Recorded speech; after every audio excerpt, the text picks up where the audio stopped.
Pinag-aaralan na ng Department of Migrant Workers ang pagbabawal sa mga sakyang pandagat na dumaan sa Red Sea sa gitna ng mga insidente ng pag-atake ng mga Houthi rebels. Kung maaalala, 17 Filipino seafarers na lula ng Galaxy Leader noong November 11 ang inatake ng Houthi rebels, habang 13 iba pang seafarers ang inatake ng parehong grupo noong March 11, kung saan 2 naiulat na namatay. Nitong Miyerkules naman, 22 tripulanting Pilipino na sakay ng MV Tutor ang inatake ng parehas na grupo.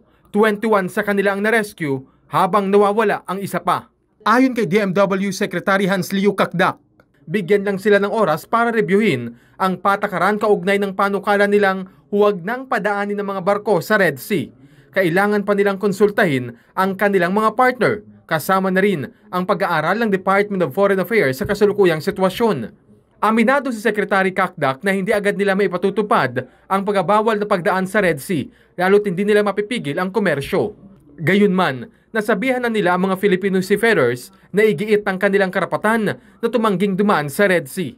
Samantala, whole of government approach ang aksyon na administrasyon ni Pangulong Ferdinand R. Marcos Jr. para matulungan ang mga Filipino seafarers na inatake ng Houthi rebel group sa Red Sea. Sabi ni Secretary Kakdak, patuloy ang pakikipag-usap ng DFA sa mga foreign governments na may komunikasyon sa Houthi rebels. Alan Francisco, para sa Pambansang TV, sa Bagong Pilipinas.